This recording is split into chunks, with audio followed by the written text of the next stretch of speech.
እንደኔ ትባረራላችሁ። አይ አልፈልግም ብላችሁ ትባረራላችሁ። ገብታችኋል? ይሄ ስላለ ነው። እንደገና በመቀጠል ደግሞ ቁጭ ብላችሁ እኔ ስትቦጭቁኝ ኩራተኛ ናት ጢባራም ናት ምናምን ነገር አልጠብርም። እኔ ሀቢብቲ ጉራና ጢባር ለእኔ አይሆነኝም፣ ላላህ ብቻ ነው። ሰማይና ምድርን ከፍ ያደረገው እሱ ብቻ ነው መጠበር የሚችለው። ለምን? ዓለም ሁሉ ለእሱ አንድ መዳፍ ስለሆነ የፈለገውን ነገር ማድረግ ስለሚችል። እኔ ደግሞ በምን አቅሜ ነው የምጠብረው? ምን ይዤ ሀብትና ንብረት የለኝ። ገብቷችኋል? አዎ ትክክል ነው። 11 ዓመት ማዳም ቤት ሰርቻለሁ። በሰራሁበት ሰዓት ላይ በዛን ሰዓት ላይ ማንም ሰው አላሸማቀቀኝም። ለምን? ለመጀመሪያ ጊዜ ስመጣ በደስታና በፍቅር ነው የሰራሁት። ድምፄ እንደዚህ አልነበረ ምናምን ጀስት ኖርማል ነበር። ቀስ በቀስ ነው እየመጣ ያለው ድምፄ።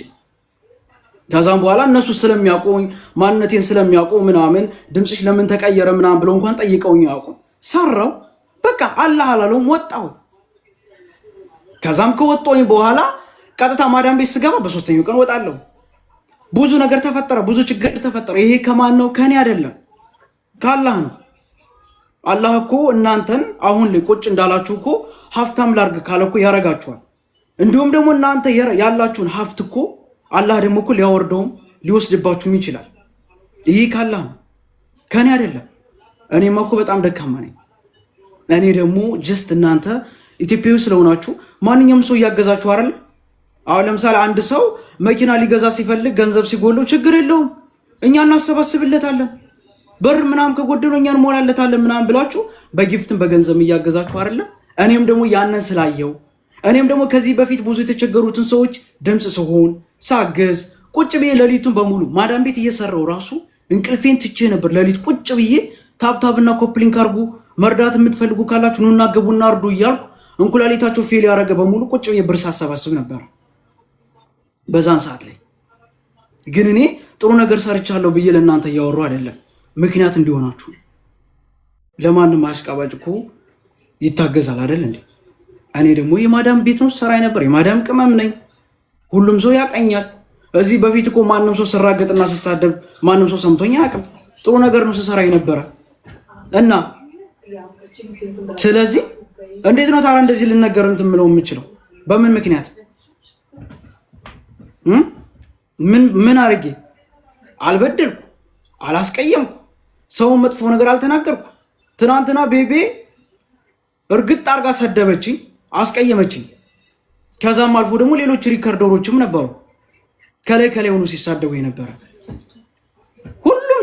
ሁሉም ሪከርደሮች ፕላስ ደግሞ ብሪጅስቶን ብሪጅስቶን ደግሞ ምንድነው ያለችው? አንረዳትም፣ ሰርታ ትብላ፣ ትግባና ማዳም ቤት ትግባና ትስራ። ኦኬ እንደዛ ከሆነ ማዳም ቤት እሷ ይዛኝ ትሄድ። ብሪጅስቶን ማዳም ቤት ይዛኝ ትሄድና ልጅቷ እንደዚህ ችግር አለባት፣ የድምፅ ችግር ስለሆነ እባካችሁን ስራ አስገቧት ትብላና ታነጋግራቸውና ስራ ታስገባኝ። ማን? ብሪጅስቶን ትንገራቸው። አዎ እንደዛ ይሻላል። ብሪጅስቶን ሸር አድርጉላት። ትናንትና እኔ ስትወቅሰኝ ነበረ። እንደዛ ከሆነ ማዳም ቤት ስራ ለምትል ከሆነ እጄን ጎትታ ሻንጣ አለኝ ሻንጣዬን ይዤ ከእሷ ጋር ይሄድና ማዳሞችን ይኸውልህ እሷ ድምጿ እንደዚህ ችግር ስላለ ሌላ ነገር እንዳይመስላችሁ፣ ስለዚህ ከእናንተ ጋር ትሰራለች፣ ደሞዟ እንደዚህ በየወሩ ስጧት ብላ እሷ ታመቻችልኝና አሁኑን አሁን 8 ሰዓት ከ25 ነው። አሁኑን ትምጣና ይዛኝ ትሄድ። ሂጄ ገብቼ ሰራለሁ። ችግር የለውም። መናገር አይደለም እኮ እኔ ማለት ነው፣ በመናገር አይደለም። እኔ ተግባር ነው የምፈልገው። እኔ የመስራት ችግር ኑሮብኝ አይደለም፣ መስራት ስለማልፈልግ አይደለም። ሲጀመር እኔ ታማሚዋን እናቴ ማሳከም እፈልጋለሁ፣ መርዳት እፈልጋለሁ። በየወሩ ለሷ ገንዘብ ማስገባት እፈልጋለሁ። ገብቷችኋል? በየወሩ ለሷ የደም የዛ የመድኃኒት ምናምን በየወሩ ለሷ ማስገባት እፈልጋለሁ። ለማን? ለእናቴ። እኔ እኮ ለእኔ አይደለም የምኖረው፣ ለእናቴ ነው።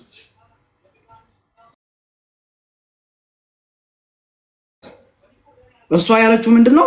አንረዳም፣ ትግባ ማዳም ቤት ትግባና ትስራ አለችኝ። ኦኬ እንደዛ ከሆነ እሷ ስራ ታምጣልኝና እጅን ጎትታ ይዛ ማዳም ቤት ታስገባኝ። በዛን ሰዓት ላይ ለምን ነው ይዛኝ የምትሄደው? በድምፄ ምክንያት በ3 ቀንና 4 ቀን ሳይሞላ ስለሚያባሩኝ ስለሚያስወጡኝ እሷ ታስረዳቸው። ድምጿ እንደዚህ ነው፣ ችግሯ በድምጿ ምክንያት ነው። ስራ ማንኛውንም ነገር ትሰራለች፣ አስገቧት፣ ቀጠሯት፣ በየጊዜው ደሞዟን ትስጧት ብላ ትናገርና እገባለሁ። ወላሂ እገባለሁ፣ ችግር የለው። አሁኑን ቢሆን አሁኑ 8 ሰዓት ከ27 እያለ ነው፣ ችግር የለውም፣ እገባለሁኝ። እኔ ገብቷቸዋል። በመናገር አይደለም ጋይስ፣ እኔ ስራ አለመስራት ፈልጌ አይደለም። ስራ ለመስራት ፈልጌ አይደለም። ስራ መስራት እፈልጋለሁ፣ ገንዘብ ማግኘት እፈልጋለሁ። ለእኔ አይደለም ለእናቴ ነው። አሁን ራሱ ምናልባት አንድ ሰው መጥቶ እንኳን ጊፍት ቢሰጠኝ ያንን ጊፍት ቁጭ ብዬ እኮ እኔ ሌላ ነገር እኮ አላረግበትም። ምናልባት 100 ወይም 200 ላስቤዛ አድርጌ እኮ ሌላውን እኮ ለማዘር ነው የምልከው። ለምን? እናቴ ታማሚ ስለሆነች ገንዘብ ስለሚያስፈልጋት። ገብቷችኋል?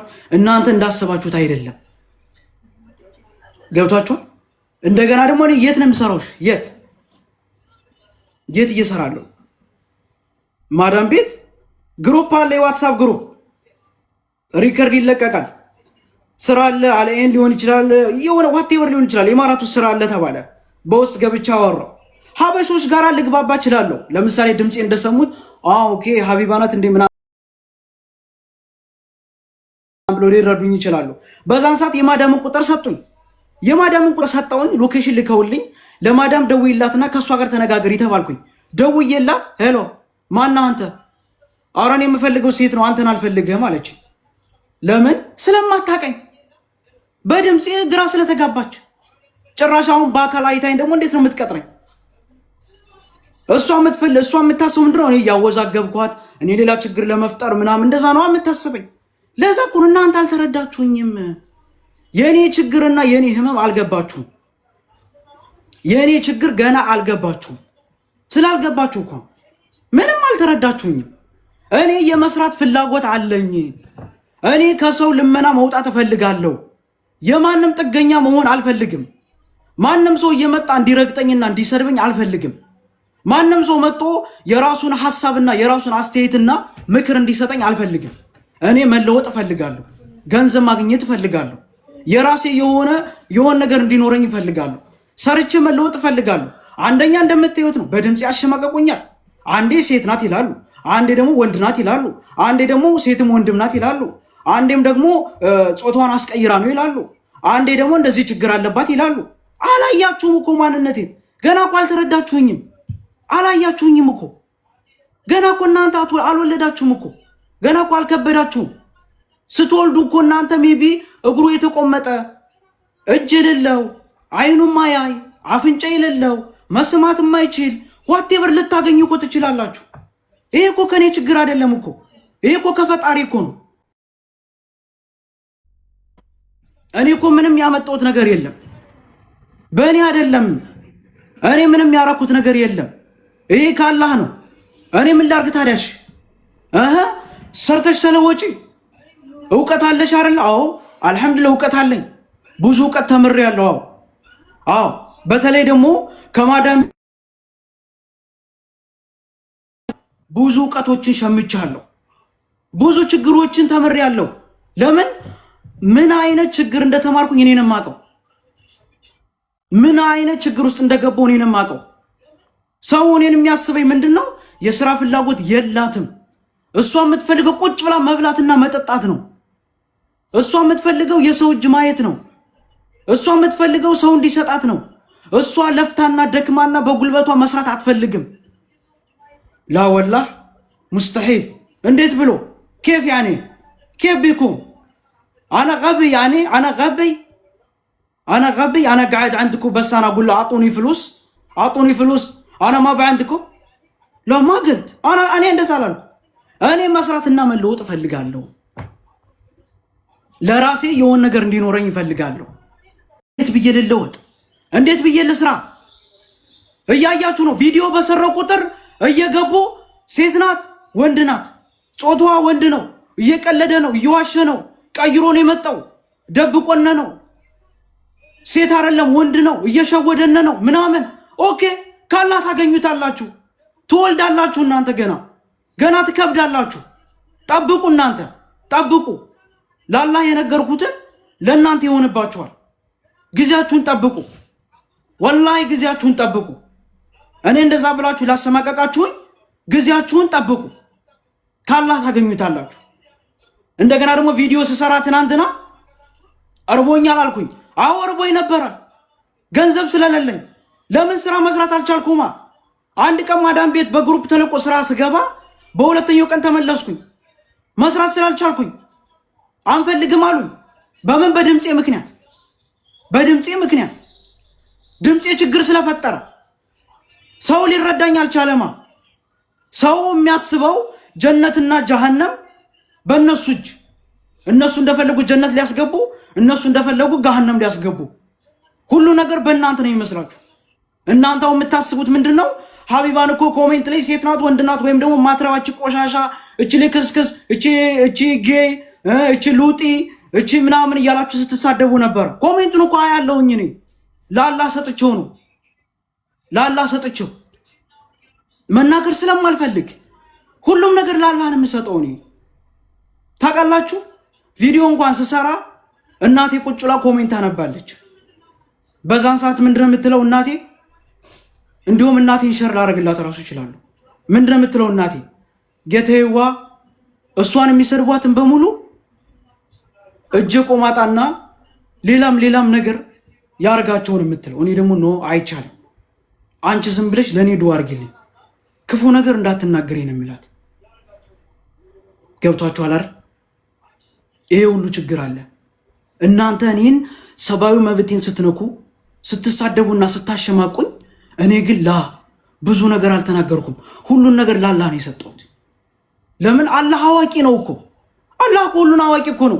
ምናልባት እኔ እኮ ወንጀለኛ ልሆን እችላለሁ፣ ሶሻል ሚዲያ ላይ ልጨፍር እችላለሁ፣ ልሳደብ እችላለሁ፣ ብዙ ነገር እኮ ልናገርና ወይም ደግሞ ብዙ ወንጀሎችን እኮ ላጠፋ እችላለሁ። ግን ደግሞ እኮ አላህ መሐሪ እኮ ነው። አላህ እኮ ገፉሩ ረሒም እኮ ነው። አላህ እኮ መሐሪ እኮ ነው። እናንተ እኮ አታውቁም እንዴ? 30 ደቂቃ እንዴት ነው ዝሙት እየተሰራ ሰው እየታማ ሰው ትልቅ ችግር እየፈጠረ አላህ እኮ አይ ችግር የለውም ባሬ እኮ አሁን እኮ ብዙ ነገር እየሰራች ነው፣ ቆይታ እኮ ደግሞ ልትለምነኝ ትችላለች፣ ወደ እኔ ልትመለስ ትችላለች ብሎ እኮ የሚጠብቅ ጌታ እኮ ነው። እንደናንተ እኮ አይደለም። አላህ እኮ እንደ ሰው አይደለም። አላህ እኮ አስመሳይ አይደለም እንደናንተ። አላህ እኮ እንደናንተ እኮ አስመሳይ አይደለም። አላህ እኮ እንደናንተ እኮ ሌላ ነገር አይሰራም። አላህ እኮ አዋቂ እኮ ነው። ቁጭ ብሎ እኮ እያንዳንዱን ይመለከታል። ቁጭ ብሎ እኮ ነው እያንዳንዱን የሚያየው። አላህ እኮ ተመልካች እኮ ነው። ገብቷችኋል? እኔ ወንጀለኛ ልሆን እችላለሁ፣ ብዙ በደሎችንና ብዙ ነገሮችን ላጠፋ እችላለሁ። አላህ የሚለውን ነገርና አላህ የሚጠይቀውን ነገር እኮ ላላሟላ እችላለሁ። ሐራምና ሐላሉን እኮ ላለይ እችላለሁ።